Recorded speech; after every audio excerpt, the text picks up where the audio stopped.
That's what you want to know, is how the Half-Life thing wraps up? I know they're doing other stuff. I just want to know if I just want to hit other guys with my crowbar. I just haven't gotten enough of it. I go back and I play 1 and 2, hoping it'll add up to 3, but it hasn't. But I've got a good source on the inside that told me that this game is going to be out this time. Is it Gabe? Gabe is going to come out and he's going to give it to me. Is he going to do that after he juggles all of his knives? He has a bunch of knives? Do you not know about this? He's like... Is that a knife thing? Oh, good. Oh, guys, my gosh. We found the intro. Chris Plante, tell me all about Gabe Newell's knife collection. Okay. I mean, I can't say a lot about it, but I can say this. Gabe Newell has a lot of knives. Like, big knives, small knives, knives that are used for, like... Katanas? Like, I don't know. Like, cutting up, like, deer, I think. I think it's like... What is your source on this information? I can't reveal Kotaku.com. His power play when you go to meet with him is he's just skinning a deer on his desk. You go in and Gabe Newell is just skinning a deer. I saw a video yesterday, Barry Pepper filmed in his forge. Oh, and yeah. it's about how Barry Pepper makes a new knife for every role he plays. Shit, yeah. Even roles that don't need knives. Even roles that don't need... Yeah, when he was in Monster Trucks, most roles. He made a knife for that role. There's that also leads me to believe there's a somewhere out there a Dale Earnhardt knife that Barry Pepper made, which would be amazing. So Half-Life 3, it's coming out for Windows PCs through Steam, and this time they've got a real. You know how each one has a cool gun that does like different stuff. This time the gun just knocks people's clothes off. Oh no! Yeah, and so there's a level. It's Adults just, only. It's like there's a sexy beach level, and it's There are just like 3 Vita games that already have this weapon. I know. Where do you think they got it from?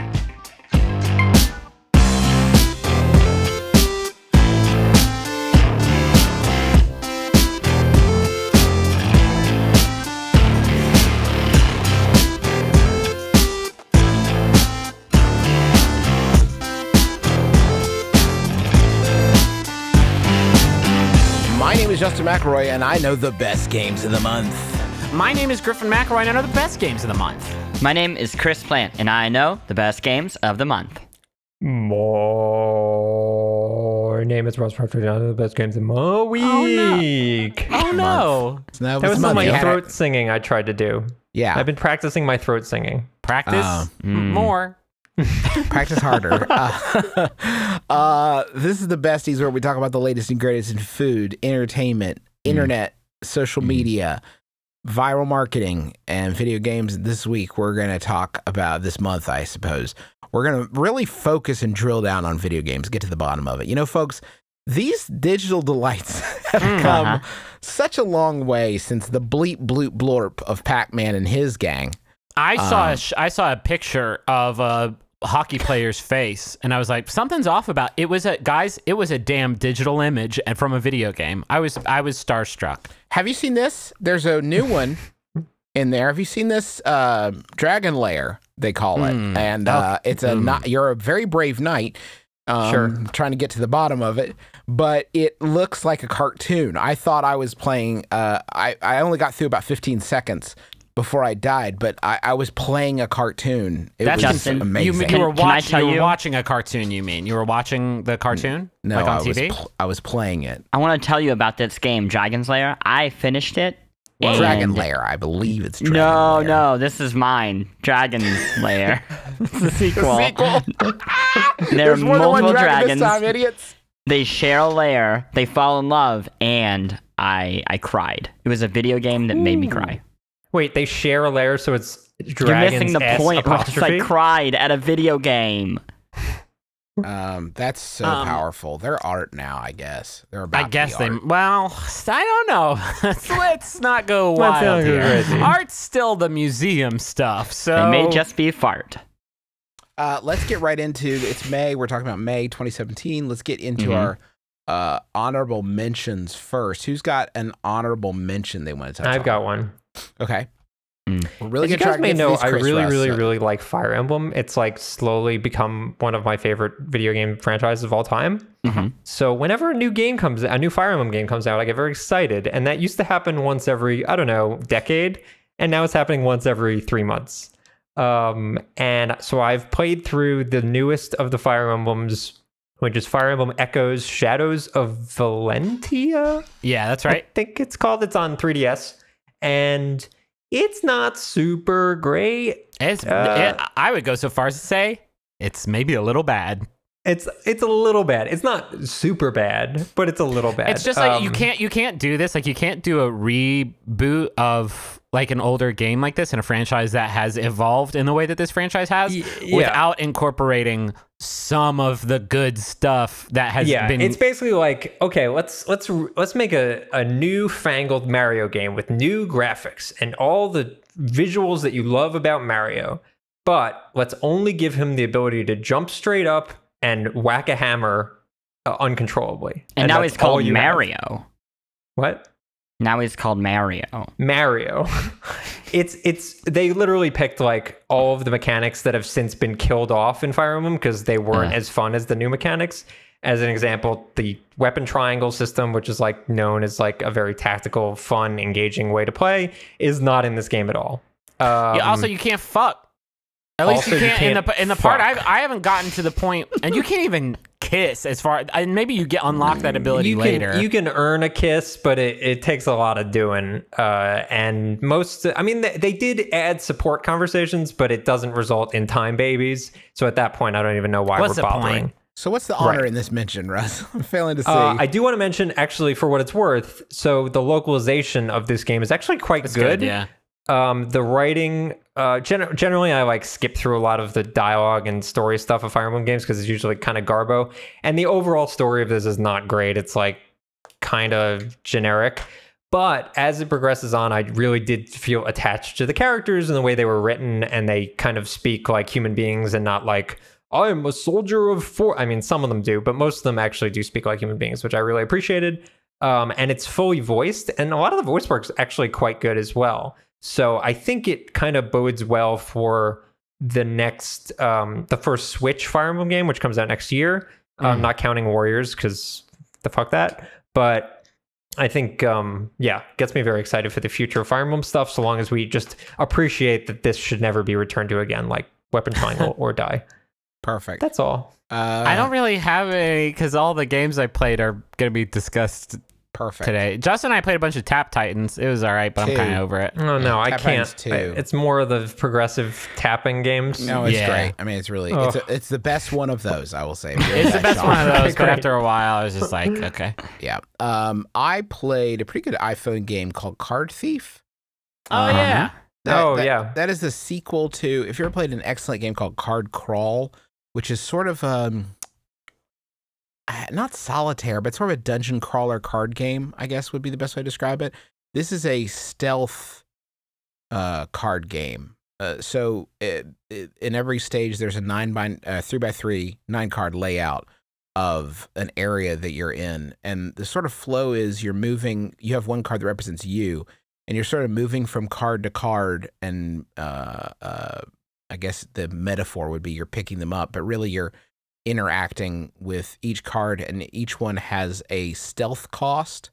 So you start off at a 10, and then stronger enemies have a stealth cost to walk over them. So you spend your stealth as you pick up each of the cards. But you can, if it plays with lighting, so there are some cards that provide light to other cards, and that makes enemies harder to pick up, I guess, or it increases their cost. Yeah, and there's also a cool directional mechanic where if a light comes on, the enemies will look at it, and so if you can collect that card approaching it from the opposite side of where it's looking, you can do it for free. There's some really cool shit. It does a lot with like this really, really tiny play space. Yeah, and the eventual goal is at some point you have to get through X number of cards to find the card that you use to escape, and you have to pick up a treasure in each stage, and the longer you hold off picking that treasure, the more valuable it is, but also the more difficult it becomes to pick up. And there's cool stuff like there are barrels you can hide in, where if you end your turn on one of those cards, it refills your stealth. You also have gear that you bring into each stage, which can do different things. Like there's a noise arrow that can redirect enemies. There's a water arrow that can douse flames from a long way away. So it's really interesting. I will say that I feel like a base level of competence that I'm having a hard time sort of getting past. I played a couple games and just couldn't get it. I think it's a really clever game. It's just like, I don't know. I just felt like I couldn't really crack how to do it right. Yeah, there are some runs that are better and some runs that are worse, and a lot of times I'm not exactly sure why one was better than the other. So I don't know. It's really interesting. If that's your bag, it's worth checking out. Sneakiness. Plant, did you play anything honorably? I'm going to talk about something. I'm going to keep it real quick because I know you're going to be like, don't talk about it. Perfect. Y'all. Oh no, I know what it is. Nier Automata is the best game of the year. Jesus It Christ. is still on there. I'm just gonna zip through it really quick. So last time we spoke about it, I was like still playing through my first playthrough, but had like seen some spoilers from second and third New Game Plus type of stuff. It is not New Game Plus. It's just like a new game set in the same environment each time you beat it. And each version of the game becomes like a commentary or criticism of the version you just played. Right. It is absolutely wild. I am completely smitten by it. It is like the one game I want to think about constantly that I have not felt that way in a long time. And it is the first game that is doing meta without like falling to the same meta story that every game has done until this point, which is like, so you've been shooting people. Well, don't you feel bad? Yeah. This is like, I mean, it's literally, well, you shoot people and those are programmed things, but like maybe we're all programmed things. Maybe this doesn't matter, but maybe it does. Let's try looking at this from the complete opposite angle. And now the game is just a shmup. The shmup shit is tight. The shmup shit is so tight. And I like this weird thing where you start I don't want to like spoil it because I really want people to play it. I won't spoil it. But I want to say like it plays so much with identity and who you think you're playing as, and is constantly subverting who you are empathic for. Like it knows that you instantly feel empathy for whoever you're put in the shoes of. Sure. And it plays with that in really, really, really interesting ways. And I know that like it starts out and it feels like the like very cliche, almost button mashy like combat thing, and it takes a long while to kind of figure out the terrain like we mentioned last time. But holy cow, does this game reward like the more you play.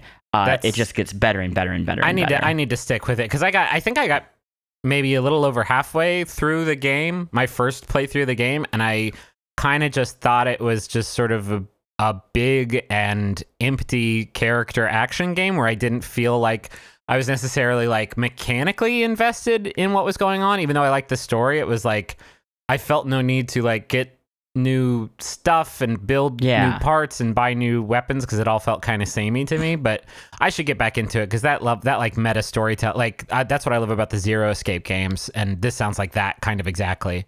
Yeah, and it rewards like just trying stupid things, like essentially breaking a store by spending too much causes things that will like completely shift the story or provide like massive amount of backstory that you would not get otherwise. That feels I don't want to say it even like that because like it doesn't do that awful thing where like some video games, especially some Japanese video games, hide like key elements of the story that make it unenjoyable if you don't get them. It's more like it gives you the base level, that first playthrough, and then every step after that, just because you already have the basics, allows for massive amounts of discovery and surprise because it doesn't need to worry about you essentially missing anything. Okay, so let's agree right now. Who's going to talk about Nier Automata next month? No, I can't. I can't. We're done. We're done. I'll play it, but we're done. The fishing's good too. So I wanted to real briefly mention The Surge because I played some of that today. It's kind of the very I guess pedantic, is that the word? Reductive way of describing is a sci-fi Dark Souls. But it's not, because they obviously took like a crap ton from Dark Souls. Yeah. Right. What do you mean? I mean, it's I've watched not? a lot of gameplay of it. It's pretty damn close. Yeah, I mean it's definitely similar. It's cool. There's some interesting stuff going on. I like some of the ways it's evolved is if you see a lot of the enemies are like human or human shaped enemies wearing exosuits. And if you attack them, you can target certain areas. Once you have them targeted, you can use the right stick to target certain limbs. And if you do enough damage to those limbs before you kill the enemy, then you can cut the arm or leg or head equipment off and use it for your own, which is kind of neat. It's kind of neat mechanic. There's also cool stuff where if you go, the longer you go without returning to the med bay, which is sort of the bonfire for all intents and purposes, the longer you go without it, you get a multiplier for your the gear you're earning, which is like the stuff you use to level up, the scrap you're earning. So that's kind of neat because it's this cool risk reward of like, I could run back and just deposit this stuff. Oh, you can also bank it. So if you don't want to risk losing a huge chunk of stuff, and you don't have enough to use it towards leveling up, you can bank it and it'll be there safe for you. But again, the longer you go without doing that, then the more valuable killing enemies is. So it's a That smart, sounds neat. Yeah. yeah, it's a smart risk reward thing. The complaint I would have right now is the environments that I've seen so far. I'm in sort of the second big one, and it's sort of a factory type thing. I'm assuming there's going to be a lot of this industrial setting because of the kind of game it is. And the industrial setting, there's no map, and you don't really have. With Dark Souls, I think the environments are so particular and so distinct. Yeah, a lot of landmarks. Yeah, a lot of landmarks. You always sort of know where you're at. Twice now, I have had an issue where I get deep in and I have to try to get back to my scrap after I get killed, and I just can't because I don't. It's hard to find your way around because it lacks those sort of landmarks, and that was kind of frustrating. It has this mechanic where you drop your scrap when you die, and you have 3 minutes to get back to it before it disappears. But when you kill enemies, it extends the time you have to get back. That's cool. Yeah, it's cool. There's like a lot of smart ideas, and I think I'm gonna keep playing it. It's neat. I got really frustrated because of that. Like, just not being able to get back to my body is like because I can't navigate the environment. Is a bummer. But yeah, again, I'm not super far, so I don't know how pervasive of an issue that is. But it was certainly an issue when I was playing. I think we should move on and start talking about our games and maybe keep the conversation a little bit tighter so we actually do have a halftime this episode. Yes. I agree, Griffin. Who wants to start? Yeah. We should start with the game that has the longest potential for conversation, and I think that's PUBG, if I had to guess. Yeah. Okay, I'll do PUBG. So my game is PlayerUnknown's Battlegrounds. Great title. Just a primo title. So it is a shooter on third person. Well, I guess you can switch what person it's in. On PC, it's a battle royale game. And you probably have heard about it or seen video of it or like play it because it's a very, very hot game right now, and it is exactly the type of game I don't dig on, but fuck me, do I love this game so very much. So it started out as the designer in the game is a guy named Brandon Green, whose online handle is PlayerUnknown, hence the title. And so it started out as an Arma 2 mod called Daisy Battle Royale. And then Daisy, I guess, branched off to become its own standalone game. And then there was a different sort of Daisy mode called Survivor Games with a Z that was like this type of thing. But anyway, this is its own standalone thing with another development studio called PlayerUnknown's Battlegrounds. Let's just call it Battlegrounds. Here's the premise. Every game matches last usually about a half hour or so. You start out with 100 players, and you're in a big airplane, and you fly over this big island, and the island is, I believe, 5 square miles. It's very big, but I mean, you play enough matches, and you will become sort of familiar with the major landmarks on the island, but it's the same island every game. The airplane's trajectory across the island, it just flies in a straight line, is different every time, and so I think that's sort of one of the bigger factors that changes. Like, no two games are going to be the same. So when players jump out, like the active area is going to be different every time. So you jump out of the airplane, you skydive down, you can see other players parachuting, and you have to run to buildings and bunkers and any sort of landmark where there might be gear that you can use to equip yourself. There's stuff like pistols and shotguns and assault rifles and sniper rifles and submachine guns and grenades and body armor and helmets and attachments for all your weapons and grenades and different medicines. There's a bunch of different stuff that you will be searching for, and the better equipped you are, the sort of better chance you're going to have to be to survive. I called it Battle Royale as the genre, and it's very much based on like that movie, the Japanese action horror movie Battle Royale, and I guess to a lesser extent Hunger Games, where every game's going to be different. You don't know what kind of gear you're going to have. You don't know where you're going to be landing. In addition, there is a circle of electricity that after you land, after 5 minutes, that circle will then collapse to a smaller circle, and you have to stay in front of it, because if you're outside the circle, you're constantly taking damage. And the tighter the circle gets, the more damage it does, to the point where, like, once you get down to like the final 10 and the circle's real small, if you get outside of it for 5 seconds, you're dead. Yeah, I think the circle aspect is probably the reason that it's become so popular. I think it does a lot of things right, but that in particular, one of the issues that I think people have with games like Arma or even H1Z1 and DayZ and stuff like that is this nature of like, well, I'm just wandering in the woods for a really long time, and out of nowhere someone pops me. But, you don't really know when it's going to happen or why or where they were coming from, stuff like that. By forcing people into increasingly smaller circles, it basically forces people to make choices that are not the most tactically smart choices. Right. But so it encourages people to like fuck shit up. And the circle, there's a lot of randomness to the game. You might drop into a building and get a fucking tight assault rifle with a 4x scope and extended mag and a silencer, which basically makes you invisible, and you can like just hide up in a mountain and take pot shots at people and they'll never find out where you are.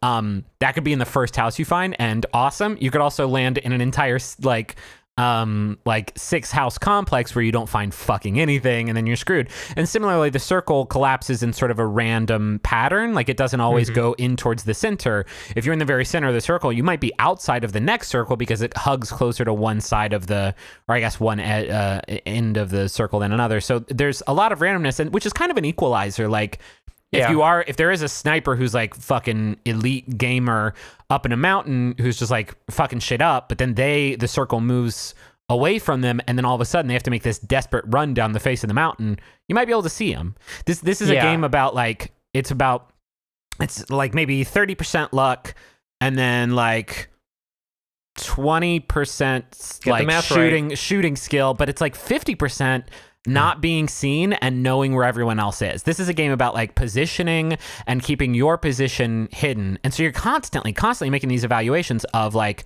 oh shit, I see somebody. Do I want to shoot at them? If I shoot at them, let me see, there's 30 people left alive. If I kill them, then the other, 28 people are going to know where I am and gonna find me. Like, sometimes it makes sense to be the last one standing after killing the second place finisher and winning that way. Like, sometimes it doesn't make sense to or maybe you do want to kill somebody. They'll drop all their stuff. Do I want to run at where people just saw this puff of red blood explode? And like, are they going to look at that? Are people looking at, oh shit, there's a car nearby. Do I want to go even near that car? Because people are probably looking at this car. Like, you are constantly making these decisions. And the learning curve is treacherous. Like, I've played. I would say it is and it isn't. Like, I don't think you can win within the first 5 hours of playing, whatever. But I think you can feel like the first time I played, I was able to get a few kills and feel like I accomplished something, and that's a big difference from just like mastering the game. There's a lot of like granular stuff that takes a long time to master, and even just like getting a gun and learning how to shoot somebody takes forever, because you're not always going to find a gun and get the drop on somebody in a game. Like, it takes practice to even learn how to shoot, because that is not a circumstance that you're going to run into every game. That's why I say the learning curve is very steep. But I've gotten to like second place twice now, And every time I break into the top 10, I have not felt that tension playing a video game, maybe in my whole life. It feels like, I would say the only other time I felt that level of tension was like, I've been doing a fucking Destiny raid for 3 hours, and it's finally looking like the boss is going to go down. Yeah, and it's the last 10 seconds of that. Oryx like popping up for that final DPS him. If you don't DPS him now, then all the work we put in these past couple hours are going to be lost. Like it's a bit like that.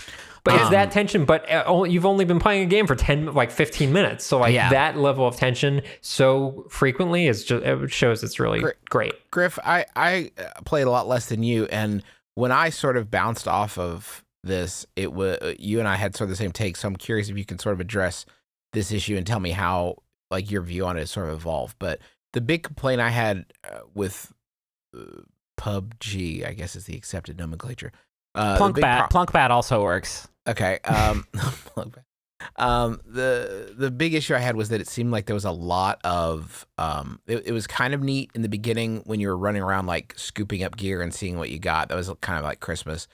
But then there was like after that it was a huge lull of waiting and waiting for something that usually didn't happen, you know, somebody running up on you, and then towards the end just sort of getting killed the first time you encounter somebody. So it was like a lot of boredom, and then a really quick death that really didn't give you the opportunity to get any better at the game. So like what am I sort of missing? I've enjoyed the game more when I stopped, because you and I used to play together, and like my strategy would be like, oh, I found a shotgun. I'm just gonna hang out in this house until some dumb asshole comes to this house and I shoot him with a shotgun. And that was an inherently flawed strategy. Like the reason that we weren't enjoying the game is because we weren't really playing it right. So like you hang out in that house and then somebody walks in and you shoot him with a shotgun. All right, you got a kill. It doesn't really fucking matter though. You're not really that much closer to winning.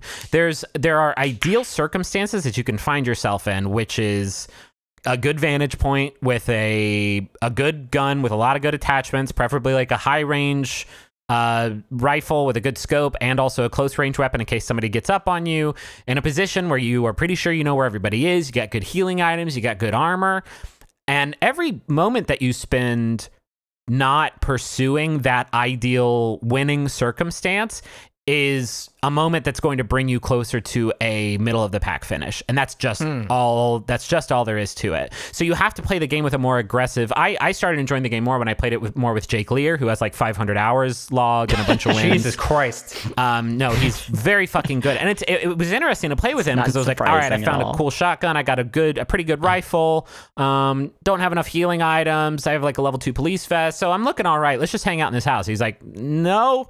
You need to find like a 4x scope. We don't know where anybody is. Like part of the game is getting the guns, and that's the easiest thing to figure out. But there are more arcane elements required to win. Or so you get spells? You can get magic spells. No, like just knowing what is an ideal like combat scenario. Like up on a mountain face behind a rock.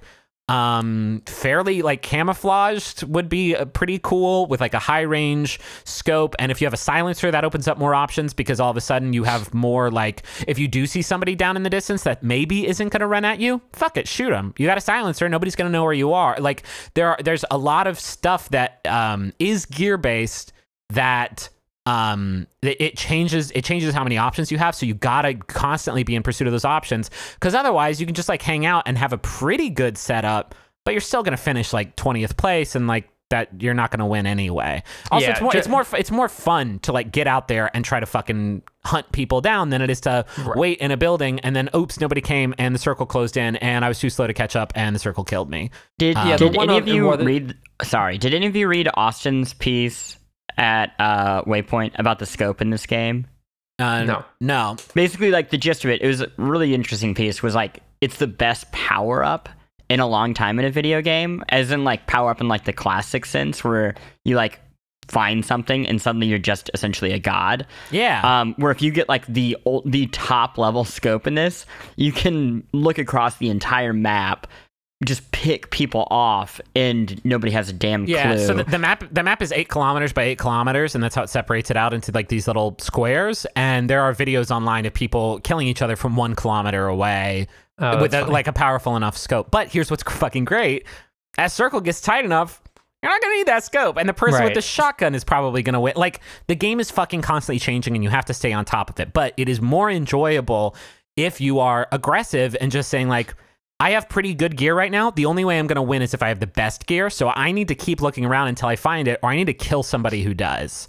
And that just like that playing that way has changed the game for me, and it's why I started doing like much better at the game. Still haven't gotten that winner chicken dinner, but I'm gonna fucking keep trying. The only thing I wanted to add to this is, like, obviously there's a ton of mechanics and gameplay stuff to talk about and stuff like that.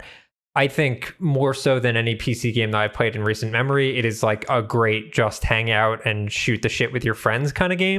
We do a stream called Awful Squad on Thursdays, and we're all pretty bad, but it's still fucking super fun. This time we played where Simone was our mom, and we couldn't do anything unless she gave us the order, the go-ahead to take the kill shot. It was fucking amazing. It's like a fun... You can do motorcycle stunts. Like, that's the other thing. Like, it is a tactical military simulator, but also you can do motorcycle stunts. And so there's, like, clips of people, like, going up a steep hill, launching over a building, screeching to a halt on the other side, hopping off their bike and like shooting two people as they come out of the building. And it's like, oh, that's so dumb.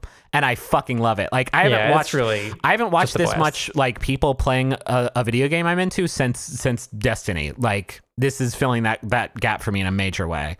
Totally. I definitely get frustrated with it sometimes. It's still frustrating to invest a bunch of time and have a good setup and think you're about to like at least place top 10, and then just like somebody with a sniper rifle who you will never ever in a million lives hope to ever see shoots you to death, and it's like, oh, okay, well, that's I guess I'm done playing now. But I've really been enjoying it as I sort of scaled over the learning curve. Can I add one thing really quick about watching it? Like, I think this is in the running for one of my favorite games of the year before I ever played it, and it's just because basically it solves the big problem I have with esports, which is most esports, you have to like really know how to play the game to enjoy them.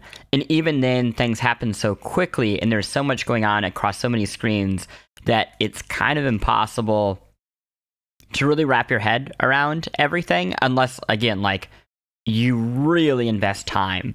And I think what you can do with Battlegrounds is there are people kind of constructing almost like game presentations of it where everything's slow enough and it's obvious enough because it's a shooter that you can like see an entire game play out. And you can see like multiple players doing things all at once without feeling like you're losing your bearings on any one player, which makes it really watchable. And you also always know that something awesome is going to happen within X, like you see a meter, and once the meter counts down, you know whoever you're watching is going to have to sprint ahead or do something dumb to get out of the circle.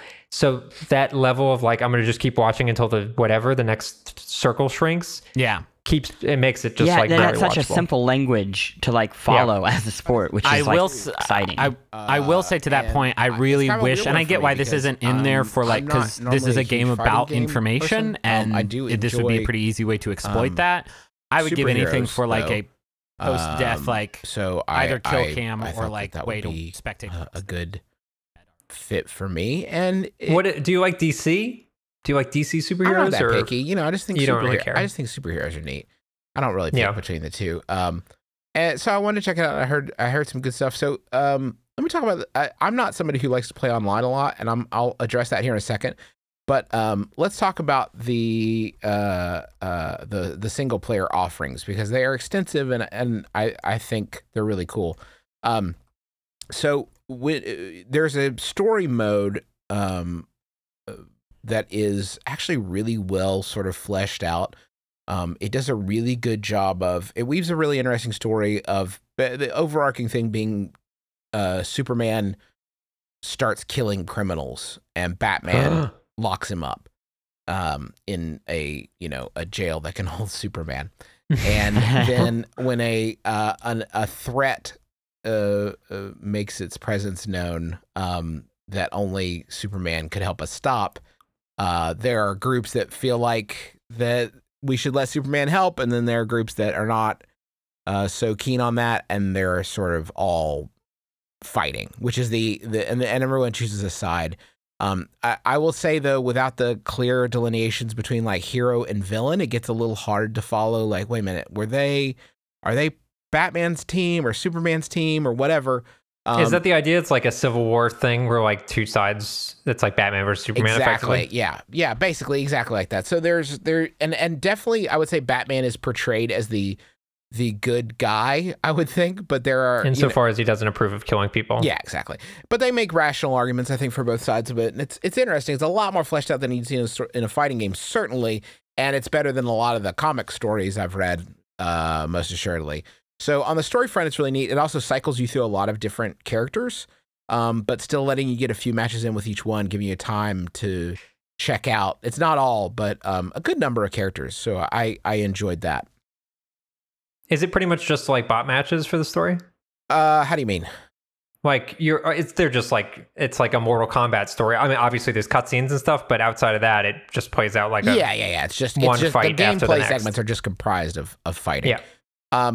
There are some segments also that you can choose between two people to play. Sure. So beyond the story, which is of a good length, and really nicely done. Who wins? It's up to you. The single players also have access to something called the multiverse, which is when you load up the multiverse, there are a few different planets to choose from. I guess they would each be different Earths, basically, and different realities where there are different conflicts going on, and that's all sort of fancy narrative wrapping around. You have to fight X number of bad people on this world. But in each of the stages, there are certain like criteria you can complete, like don't use any light attacks in here and don't, play it with this character for extra bonuses or whatever. To give you an example, right now there's a multiverse event called To End All Wars, where you can unlock all of Wonder Woman's outfit from the new movie. So you play through as Wonder Woman and fight a bunch of people and earn her gear. The gear, I should mention, isn't just this aesthetic.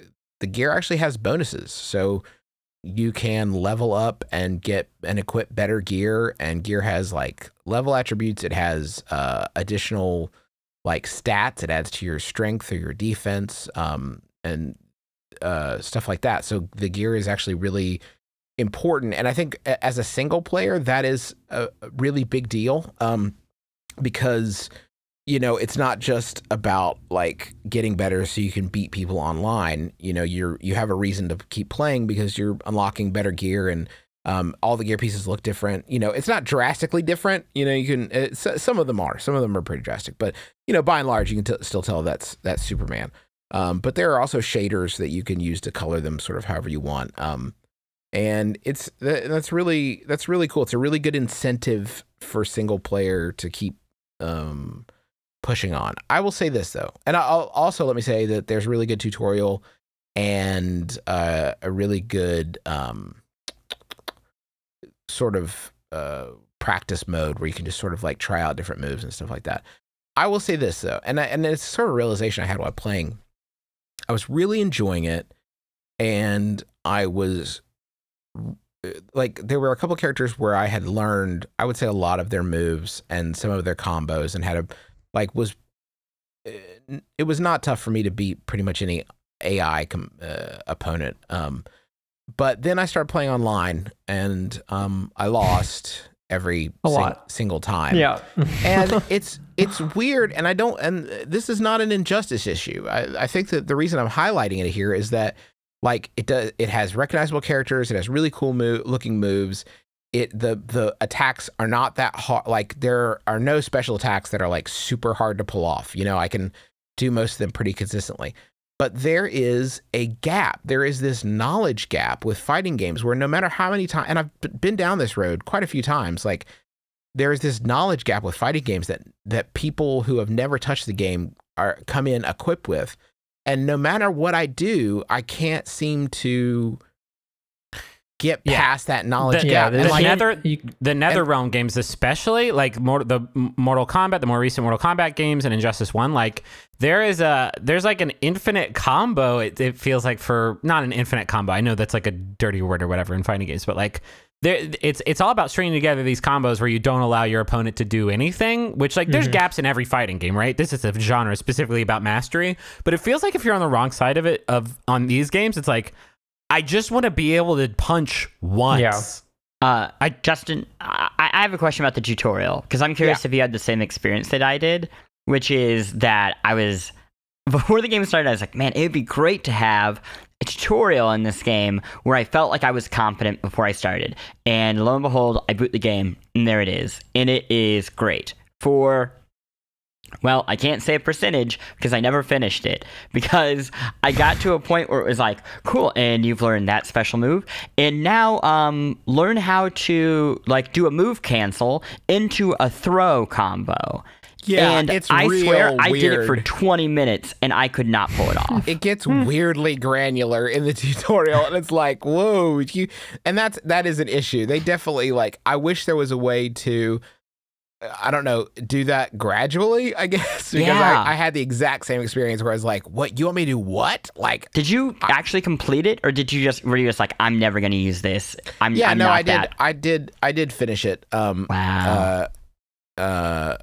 So that was great. So, but not helpful to me, because it was like, I did it once and I was like, well, I'll never need to know how to do that again. And the problem is, the game can teach you the move, but the thing the game can't teach you is, or like, and I know that this is solvable if you have the time to invest in it. Like, if I wanted to buckle down and only play Injustice 2, I don't live a life where like I can do that. But like I because I have to play a lot of different games, I can't get to that point. But like, I don't know when is a good time to apply any of those skills, right? Like, just because I know the buttons I need to press doesn't mean I know like when is the time to do that. And if you look for help online, it's mainly like, here's how you do the moves, here's how you can tie combos together.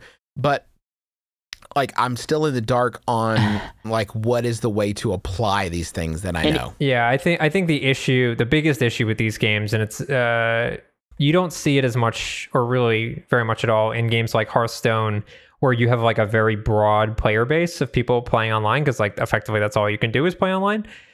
But for games like this, the percentage of people that are playing online are mostly people that are very intensely interested in fighting games and love sort of so you like, the field of people that you're playing against are these obsessive people, and there's just like no middle ground. It's a 1v1 situation. It's not like in PUBG you can hide in a corner and get the edge on someone that has like super good gear. Here there's nothing you can do. And it's purely a, like Justin said, a like muscle memory thing. I mean, the moment I realized that I didn't understand fighting games at all, / I would never really enjoy them, was when I was doing that Triforce story, and like these guys had their own apartment in New York where they lived and practiced fighting games all day.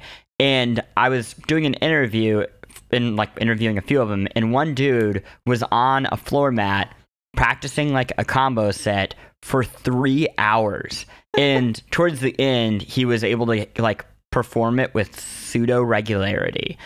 And like watching that, and you know, this dude wasn't some like champion of the field yet. Maybe he is now.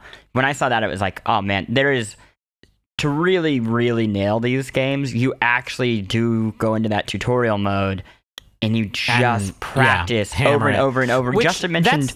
Oh yeah, sorry. Go ahead. If that's your thing, that's cool. It's just like I wish I was good at fighting games. I remember buying a fight stick because I wanted to get really good at Marvel vs. Capcom. And even that I think was a little bit too much for me to handle. Maybe I'll take a spin at the new one that's coming out, but that is not necessarily a complaint with Injustice 2. It is a neat game, and if you're into fighting games, I've heard a lot of glowing stuff about it.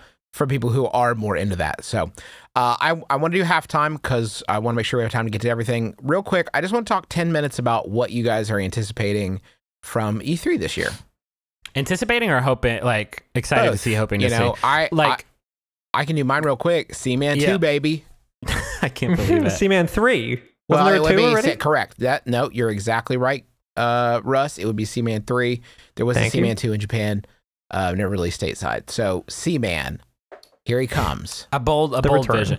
I like. You know this is happening, right, Griffin? You know this is yeah. I'm very excited. Yeah. What is it coming out on? Is that a platform? It's only been my man you just tweeting about it. Okay. But was this the last thing that Leonard Nimoy did before he died? Like on his deathbed, he recorded Seaman? Now, he did tweet Leonard Nimoy did? No, you did. No. Yu Taito, the creator of Seaman, tweeted a picture of a disc with like all of Leonard Nimoy's fuck yeah vocal cuts from it. So like maybe there's enough on there. I don't know. Here's where I'm at with this. I'm not gonna get excited about Seaman 3 until I see a new trailer for Shenmue 3. That's where I'm at in like Pipe Dream Town. We've been prepping for E3 for the past few weeks and like getting appointments and like getting a list of stuff together to see. And I feel like this happens every year. And I could probably go back to like the last Besties where we talked about E3, or that may have been a while ago, where like I don't see that much that has me like psyched out of my mind. But I am just hoping that there is stuff announced during the press conferences and whatnot that does get me psyched. If I'm being honest, like the thing I want the most is Switch games, because that's like I'm very, very excited about the Switch as a platform, and I play it all the time. I play it more than the amount of like new games on it would justify. I've been playing Minecraft on it. I guess that's one I could have mentioned in the honorable mentions, just because it's a really good portable version of Minecraft. But I've played Minecraft a lot in other places before, and so I shouldn't be playing it, and I get that. I just want to be playing stuff on my Switch. So like I'm excited to play the Super Mario Odyssey, and I just hope there's more Switch stuff that would get me pretty jazzed. Also the Crew 2, I can't believe they're actually making, and maybe this one's going to be really good. Just to bounce off of what Griffin was saying, my demands for Switch stuff is like so low to get me jazzed. Like all I want is fucking ports of GameCube and Wii U games. Like bring that shit. Super Mario Maker on Switch would end my life. Smash, like the Wii U Smash Brothers that I never really I played a tiny bit of just because it was so inconvenient to play on Wii U. There's just like so many fucking games that would work so well and be so great for multiplayer experiences that like that's all I want. Like those Fire Emblem games that were on GameCube that never came to other platforms, like bring all that shit to Switch and make me very happy. Yeah, that's all I want. Also, that Animal Crossing mobile game, it's really all Nintendo stuff. I don't know why I don't know how it got this way, but I feel like year in, year out, like, and maybe it's just because they're the only ones who usually keep their shit on lock more than everyone else. It's a big X factor. I know. Right now. I feel like I know more what Microsoft is bringing, and I know more what Sony is bringing. And like, sorry y'all, but a new Uncharted game, I'm like, okay, and a new fucking. Well, I mean, God of War. Like, I'm excited about those games. God of War looks pretty cool. Days Gone doesn't really do much for me. Like, Spider-Man. Spider-Man, just not going to have like a revelatory experience. I cannot wait to see how, without that PS4 power, we cannot tell the story of robots in Detroit. I can't wait for that. I am genuinely excited. Does anybody know anything? Like, does anybody know what to expect from the Microsoft presser? Is anybody boy. Oof. Here's what I think. I'm looking at a list to like help supplement this conversation, and I don't see anything. Crackdown? Yeah. Yeah. Crackdown has to be there, and then that rare game. That's got to be there. Yeah. Yeah, sure. Yeah, that kind of looks cute. Okay. Yeah. I mean, they've got to pull out basically. So they're going to be showing the Scorpio. Obviously, that's the big focus for them. And I feel like they need to pull out some sort of like crazy exclusivity deal with the Scorpio. I don't know what it's going to take. Yeah. Who is the audience for that? I don't get it. Also, they're going to show off their they have to show off their mixed reality headset, right? Yeah. Mixed reality / What do you think that's ready VR. for consumers? Well, they already have it. You can buy it. It's just not Microsoft branded right now because they built like a platform, and then you can buy different versions. I think Sony's going to have God of War and the zombie game that Griffin mentioned. What's that game called? Days Gone. I can't believe you couldn't remember the name of it. I know, it's Days so Gone. good branding. I think they're going to have a good lineup, but Sony's actually been really, really good every year Yeah, for the past sure. like 3 or 4 years. But again, no, Griffin, you're right. I think like Nintendo just launched this console. We all know that consoles begin to mature in their second year. So this is finally us seeing What is got. the future Yeah. of this console. Yeah. And so I'm just fucking hyped. I for also really want to play Destiny 2. If Microsoft rolls out, and I think they're going to have to, the Scorpio and a lot of the specifics there and make that like hardware the big push. Does Sony have anything to answer that? Do you think Sony will be able to make any sort of hardware Any announcements there? game, or like any new like I'm not. Yeah. I cannot. The only reason I turn on my Xbox is because it was the platform that for whatever reason I bought the Jackbox Party Packs on. That's it. And if it wasn't for that, I swear to God, I would not have touched that thing since fucking Fantasia. Yeah, I mean, I really don't know if anybody cares about 4K. And like I think what I worry will happen in terms of just people being very angry on the internet is Microsoft is going to go out there and be like, yo, this is the most powerful machine. It upgrades not just new games, but all games to 4K. And people are going to be like, cool, what else does it do? 4K Blu-rays. And it's like, no, does it make the games better? And they'll be like, no, no. I think we're doing a little bit of conflating here, though, between what gamers, we the gamers, think about this kind of thing, and how analysts or people who maybe are not analysts because this is their job to pay attention, but people who are paying less attention. Like if you're reading the headlines on CNN, you know, is Sony going to have anything to answer back to?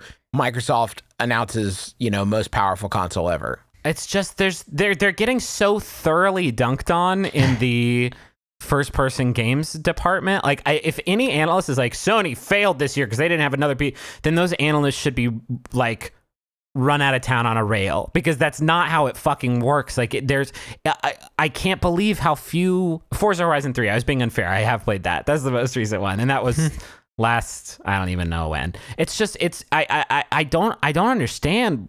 I don't understand why that is the priority, putting out new, more powerful hardware for all that will play all the games that you haven't been prioritizing. I think the weird thing for me with all of this with Scorpio is, so the whole idea, right, is to turn Xbox, it seems like, into the App Store. Like, as a brand, Xbox is no longer any given piece of hardware. It's an app store, and you go and buy games on it, and it works on your like console-style computer or your computer-style computer, which is like a really great idea, really fantastic. The weird thing, though, that becomes a problem for that is they're going to go on stage and they're going to say, what they'll want to say is, Project Scorpio is the best place to play new Xbox games, but that's going to be wrong.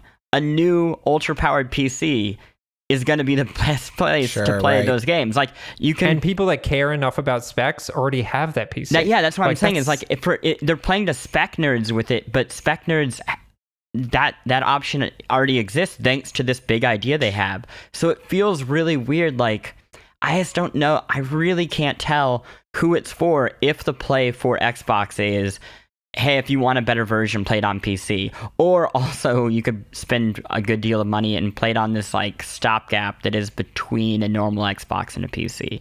I mean, I would love for them to have some big surprise that is a twist for this. But if like the selling point is, it's like an Xbox, but more expensive and a bit better, but not as good as a high-end PC, that's a weird space to live in. Yeah, it's weird. It's a weird situation. Great. We need to get into our next games. Russ Freshstick, are you ready? I'm ready. Let's hear about it. Juice. Okay, the game that I'm gonna do is called Dead Cells, and that's spelled cells like the nucleus in your body. Oh yeah. Justin alerted me to this game. It is a game I hadn't heard of until Justin was playing it. I guess you found it on early access. How did you sort of stumble upon this game, Juice? Phil sent me a trailer. It was one he wanted to get reviewed, and he asked if that looked interesting. So there you go. That way. Yeah. So I picked it up and instantly fell in love with it. Like instantly, did not take any time at all for me to know that this is a game I was going to dig. Very broad strokes, brass tacks description of it.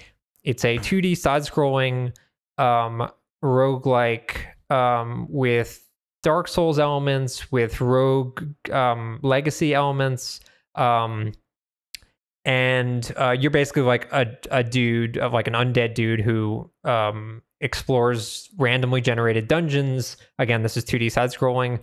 And as you explore, you find items that are either weapons or sub-weapons and stuff like that, and you're getting increasingly more and more powerful. And once you get to the end of a stage, you can choose to spend the cells that you've collected, that's like the resource in the game, to unlock different items and item upgrades that will then populate the world. If you played a game like Binding of Isaac, it kind of works similar to that, in the sense of like, once you unlock something, you don't automatically just like have it in your inventory at all times. It's more like it will now populate. It appears in the world. Yeah. Yeah. You also have to find the blueprints and get them to for those items in order to unlock them with the cells that you collect. Right. Yeah. There are certain and so rare blueprints. There's like a very micro and macro tension. The macro being that, like, if you die, your run's over, but in the micro, like, oh shit, this blueprint looks hot. I got to get to the exit of this part of the level so that I can like start spinning my cells towards this thing because it looks awesome. Yeah, so then you might spec your character just to survive that level, but not really be effective for the rest of the game. So there's kind of like a balance there. The thing that I really like about it is, as I've said, we've seen a few of these side-scrolling Dark Souls games. Another one that was really good was Salt and Sanctuary, which I really liked, and Rogue Legacy, which I mentioned. But in both those situations, neither of them had like what I would call like super ideal control schemes. I would say Salt and Sanctuary was a lot closer. But in both cases, they kind of felt a little hinky. I think Salt and Sanctuary was trying to match the slow thoughtfulness of Dark Souls, and Rogue Legacy was more like a super arcadey, like you feel like very floaty and running around. And Dead Cells feels like the perfect middle ground between those two, where you feel like you have like complete control over the movement and your attacks and your character, but it like still has those like permadeath mechanics baked in, so you still have that tension of moving around, but you're not really fighting against the controls to like survive a battle or something like that. They're also really great. It's really smart how in every run you find different primary weapons, and those have really different bonuses that have to change the way you play. So like there's a rapier that crits if you do a roll right before you attack. So that's really fun because you're like just rolling around and murdering everything in your way. There's a whip that crits if you hit the enemy with the end of it. If you hit him with the middle of the whip, it doesn't do much. But if you hit with the very tip of the whip, it does a critical attack and really brutalizes the enemy. There's one that does a critical right after you get hit. There's one that causes bleeding to the enemy. There's one that's really fun that criticals with every attack if you're below 50% hit points. So it's like, well, this is going to be a pretty scary run, but if I have the, if I know what I'm doing, I can cut through really quickly. There's actually advantages to that if there are doors in a lot of the stages that can only be opened if you get to them within a certain time. So there is also a risk reward with like, how long can I take and still open the doors? There's also some really cool mechanics with sub-weapons. Generally, like I don't use sub-weapons a lot. Games like Castlevania and stuff like that, where there's an inventory system and you're just like saving all of your items for the eventual time when you want to unload them all, but you never end up using it. Here, it's all on a cooldown, kind of similar to Diablo, where every 3 seconds you can use your special abilities. So like I'm like throwing a turret and a bomb down whenever I like run into an encounter, and that kind of like softens people up. But I'm not feeling like I'm using precious resources, which I really like. Yeah, the synergy between those are really cool too. Like there's weapons that work, that do like crit damage against enemies who are bleeding. So if you find like a grenade or whatever that has an effect where it leaves enemies bleeding for like 6 seconds, you can throw a fucking grenade in a room, and then for 6 seconds, if you just charge the fuck in there, you can have just a little bonanza as long as you're like quick about it. I have only a couple problems with the game. I really fucking enjoyed playing it. I think it's a really fun game just to play. Like the feel of it is really cool, especially if you are lucky enough to get a loadout where you can play with those really fun synergies. I really like ones that are like throw a firebomb to set them on fire and then throw down a turret that does double damage against enemies who are on fire. Like that, that's really, really fun. My two problems are like, I think the upgrade system's a little bit bogus in that like, just like the cost, the economy of the game is kind of weird, where you spend like 20 cells to unlock a new weapon, and then you can spend 30 cells on it to increase its damage by 5%, and it's like that's not very much. And then that escalates so quickly to the point where like you are spending as much to unlock like 15 items as it does to upgrade your weapon damage by like 10%. Like it's weirdly like unsatisfying. Yeah, I think they want to encourage people to use variety rather than like spend all their but I hit a point where I felt like I had unlocked all the worthwhile upgrades because it just wasn't worth it to spend a bunch of cells to very, very minimally increase the damage output of a weapon that I may or may not find on any given run. It's kind of a weird way to approach it. My other problem is that I got to the final boss of the game and it stinks real bad. It's not a very good final boss at all. And it was like I was a god with my loadout. Like I had this turret that cleans shit up, and I had these little biters, they're called, that are just like these little worms that will just like devour anybody. And then I had like all of my gear was synergized. Like I was doing insane damage to everything, but this boss was just like, it mostly floats up in the air. And so all of my ground-based stuff was completely fucking worthless. So I cleaned up until I got to this final boss, and just because the boss was not a ground-based boss, I got destroyed. And it took me, I mean, it's a roguelike, so you lose everything, and that took me like an hour, and I was like, I think I'm done maybe playing Dead Cells a little bit. It is in early access, and I'm hoping that like, I don't know how they fix that without like just changing what the boss is or whatever, but I also think some of that is like I felt that way the first time I got to the final boss of Spelunky. And then like it took me 45 minutes to get there, and I'm just talking about Olmec, I'm not even talking about Hell, and I died with like an amazing loadout. But like a month later I was getting to Olmec in 4 minutes. And so I think it might be that as well. I just felt like I had gotten much better at the game, and I did have like the perfect loadout, and I had taken my time and gone through all the levels to get all the money and bought all the upgrades I wanted and had all the skill upgrades, and I was like, this is it, this is when I get to the boss. And I got to the boss, and there was no way that with the ground-based, like locked to the ground weapons I had, that I could have ever defeated it. The weapons that really can wreck shop leading up to the boss are not worthless. Necessarily useful when fighting the boss, which is kind of it's just a weird design decision, because it's like the other stuff is you pick and choose your strategies based on the loadout you have, and then when you get to this boss fight, the final boss fight of the game, it's like, okay, there's only a few strategies that are going to work, and let me see, you don't have the right stuff. All right, well, you're dead. FTL had that same issue. FTL had that problem. I feel like Downwell kind of had that problem. Like so it's really annoying. There's another boss fight in the game that you have to do that's not as it's not as like punishing in that sense. It's actually a little bit easy, which is kind of I know that it is easy because it's not difficult in the way that the final boss is, and so it's hard to balance that. But it's cool, but and also worth mentioning, still in early access, so every chance that some of these issues could be addressed. Please come to Switch. It'd be perfect. It'd be so fucking amazing. We gotta get to Prey. Holy shit. Yeah. Okay. Plante. Go for it. So it's a good game. It's really good. It is from Arcane Austin, best known for being, I guess, half the studio responsible for Dishonored. I think they're the team home of half this podcast. What? Oh yeah, and also, I mean, not the studio, just the city. Yeah, no, but that didn't really make sense. And also known for writing a sick burn of Ben Katura and Jason Schreier on my coffee shop's chalkboard. What? Yeah, when that whole like kerfuffle about frustum tolling. I don't know. Yeah, I think it's frustrum tulling. Yeah. They changed, somebody changed that to the word of the day on the coffee shop's chalkboard. Yeah. Dig. Anyway, so basically, here's what it really is. It is the new System Shock. They Thief 2 was not Thief 2. Oh my gosh, sorry. Prey 2 was going to be a sequel to this game. that was in development hell forever, and it had portals before Portal, but you didn't shoot a portal gun. It was very weird and like pseudo-offensive. Made by some of the people responsible for Duke Nukem 3D, I believe. It was affiliated with 3D Realms.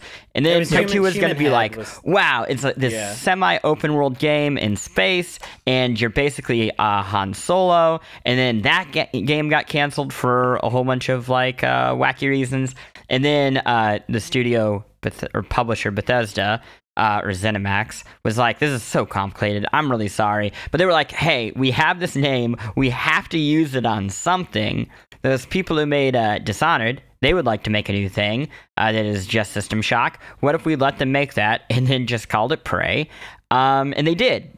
So to catch everybody up, you know what? I'm just gonna let somebody else describe the basics of this. I'm like stumbling for some reason. I can do it. I'll go quick. Okay. The basics of it is you are basically on a space station. It's like an open world space station, and in the sense of like a Metroidvania, but it's control wise very similar to BioShock or System Shock if you played that. The mechanics involve a lot of like hacking turrets and using the environment and like kind of coming up with your ways around certain encounters that's otherwise seem impossible to beat. It's like a very classic, if you're familiar with Looking Glass, which is like the old studio that made System Shock as well as Thief and a bunch of other amazing games, Deus Ex. It's that spirit of game design in this game. It made my tummy hurt because I got nauseous. Yeah, there are a handful of things that are like special about it. The enemies are largely not humanoid. They're like black goop things. Some of them can be like larger beasts. The ones that you encounter most often are kind of like head crabs from Half-Life, except they can like grow really long limbs and they're really hard to keep track of. Scary. You have a weapon. You didn't even talk about what they do. They fucking transform into objects to them. That you don't know if that like coffee mug or trash can or more disturbingly, med kit in front of you is actually an enemy that's going to jump up and scare the shit out of you and hurt you. So for a chunk of the game, until you can get a power that kind of lessens that, you just go around like whacking the shit out of tons of stuff. Yeah, if you ever see like two objects next to each other, love you're that. like, that's how you start out. Is you see two phones on a desk and you're like, nobody needs two fucking phones. Smash, smash, smash, smash, smash. You get a gun to kind of stop these things called the glue gun, which doesn't kill things, it just freezes them in place. But you can also use it to create platforms, which essentially can let you break the game. Speedrunners are having a hell of a time with it, and that's what I really like about the game. Is I feel like these games were built back in the day, and I think Prey returns to this, with this idea of, hey, we could iron out all the ways for you to break this game and to take advantage of the systems, but it would lose a lot of the fun, and we would have to like cut some of the options out. Or we could just let people totally go nuts, and if they think about it or they want to try something really bizarre, they can bust the game entirely and shuttle through it as fast as possible, or do all sorts of weird stuff, kind of bending the rules of the game. And that can be using this glue gun to get to places that you don't think you can. Or a thing that I did right away was I couldn't get through a crack, and there are these really heavy objects, and you can upgrade yourself to move the heavy objects. But instead, I wanted to get through the store that was kind of blocked by a big, I don't know, like filing cabinet or something. So I pushed my body in between this wedge, and then I fired the glue gun at the door as much as I could, and then it shot me through the door. But what's cool, like in that scenario, like I can think of 3 other ways you could have done that.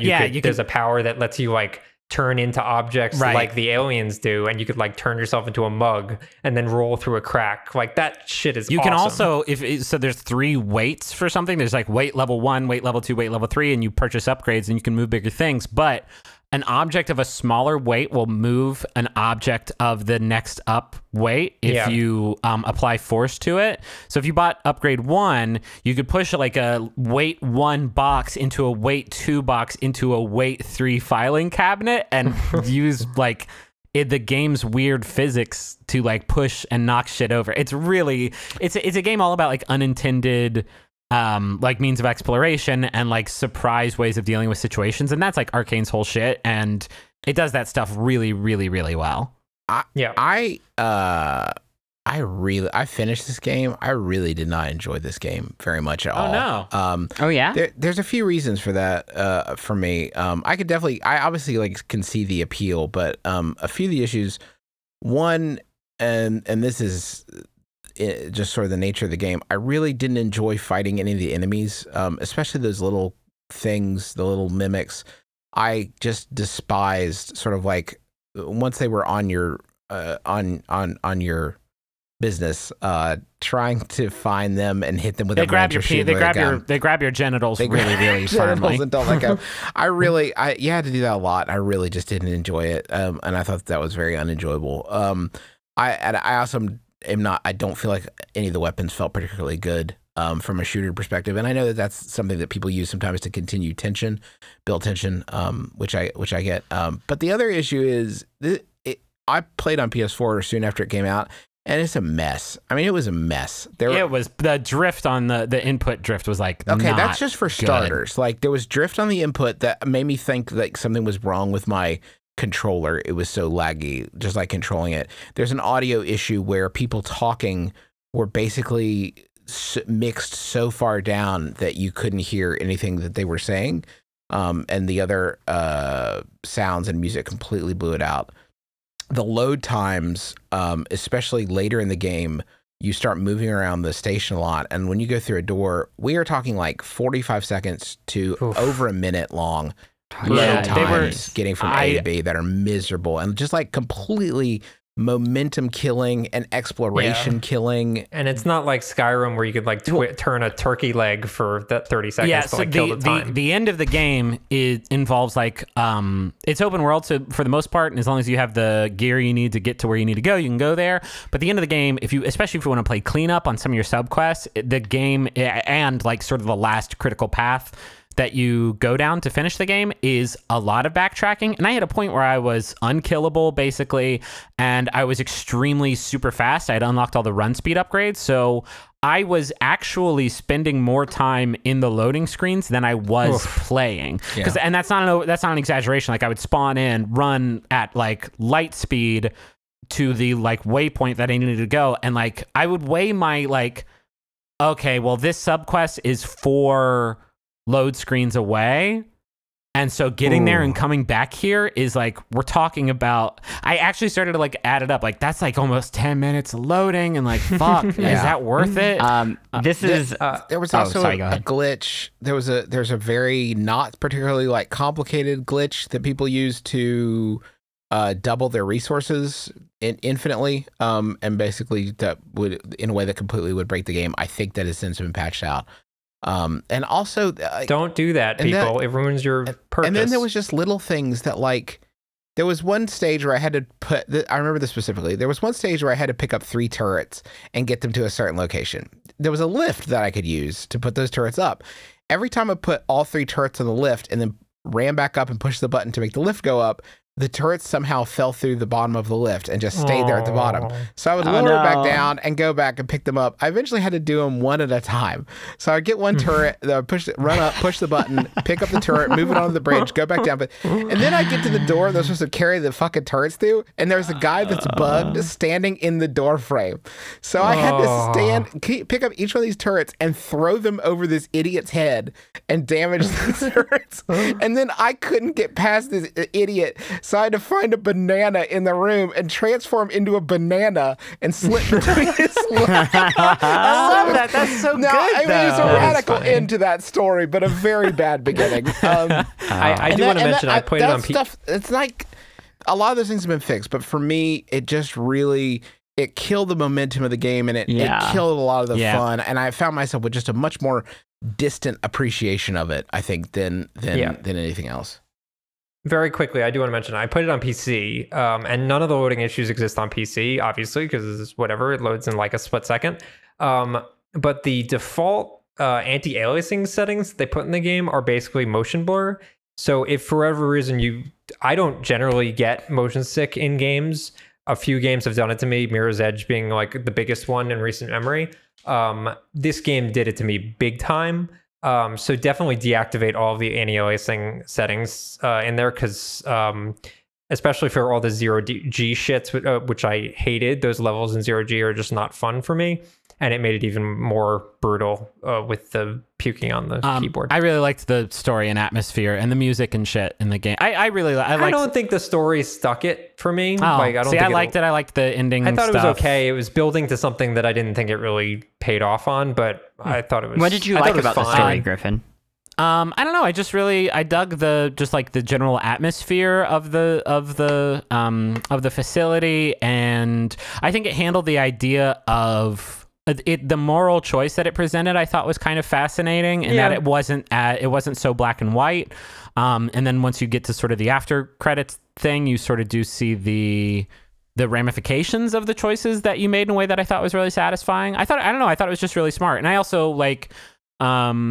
I wish they had done a little bit more with like the Groundhog Day stuff that they teased so hard in those first trailers, because it's sort of only an element that gets you into the game and then it doesn't really happen again. But yeah, I dug all that again. I also do want to say the sound design in the game is fucking great. Like, I know, Justin, you didn't like the mimics, but like the sound that they made and the sounds that clued you in, like, you better be careful, something in this room's fake. Like, oh god, I hear like teeth clicking. I know, creepy. This is like a classic dumb annoying thing to say about a video game, but I am so excited for the sequel to this, which I hope either actually Prey 2 ever happens. I hope it does, because I feel like the games that they take on, and this is the same with Dishonored, are so complex that just figuring out how to make the top level game work is very tough. And if you look at the difference between Dishonored 1 and Dishonored 2 with the wild things they were able to pull off with their grasp of that design, the stuff that I think they could do with the basics that they already have in place for Prey are super duper exciting. And I think they've done that hard work. So I hope that they actually get the chance to do a sequel. Also, I think that could be imparted to another IP, though. Like, I don't think it necessarily... how tragic would that be, though, if they just keep making... It'd be a bummer, but... I mean, the IP is meaningless, so, like... Right. I also, real quick, because I was talking about the story and you asked what I liked about it, I think it did the best job of... like audio tapes. What's the industry term for the like the recordings that you find of all of the crew who are, with very, very few exceptions, all dead before the game even starts. Like, the game does some really, really, really good character development stuff through those tapes, and I usually don't fuck with that. Like, those have been exasperating for me, I feel like, since like BioShock Infinite, where I would see one and I'd be like, ugh, who fucking cares what this like, okay, there's so many of these, and like, I'm not invested with these people who I'm not going to meet, so okay. But in this game it was, and they did some good character work, and then like I think I said on Twitter, like, it's great because you get to love these characters and learn all of their eccentricities by listening to these tapes, and then like an hour later you will find them dead on a toilet somewhere. Which was like a little ham-fisted and a bit self-defeating, but bittersweet in a way that I thought was neat.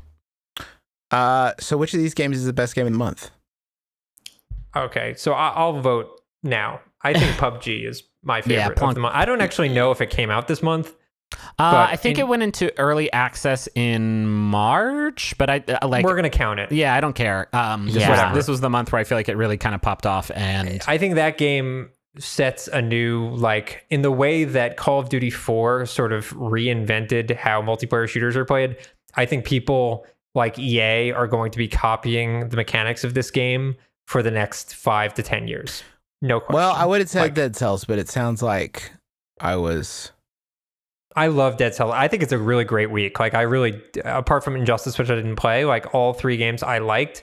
I think PUBG is like, has the potential to be game of the year for me. Excellent. Well, congratulations, PUBG. And let me say that next month is gonna be rough. Gonna be rough in June, guys. I don't really know how this show is gonna be in June because it's gonna be. Mean? June is rough. Well, we've got arms. Okay, that's one. Ever Oasis, RPG Maker FES for 3DS. Couple good 3DS games. Yeah. There's gotta be that Crash Bandicoot. Oh, no, he's back. God, yeah, it's gonna be dry. It's gonna be rough. We'll manage. It's gonna be rough. We're gonna have to figure something out. But until that time comes, maybe we'll find something good on mobile. You know, there's a really good game coming out. What's that? The new Valkyria Chronicles sequel is coming out. Okay. Yeah, I'm like kind of excited about that. Yeah. Is it still like World War I era stuff? I think it's different. Or is it fantasy bullshit? I don't know. Look, I think it might be fantasy bullshit. I think it might be good. I hope. Crystals and shit. Are you talking Enough about crystals? Valkyrie Drive? Mermaid? No, Valkyria Revolution. Yeah. Valkyria Revolution. Okay. That's not on the Giant Bomb page, so I don't know what to tell you. But maybe look them out. I don't know. I'm looking at the exact same list on a little website called Polygon.com. Not Which familiar. one's that? Not familiar with it. We do those? Man, I gotta check that out. Anyway, that's gonna do it for us this week, folks. Be sure to join us again next month for the Besties, because shouldn't the world's best friends pick the world's best game?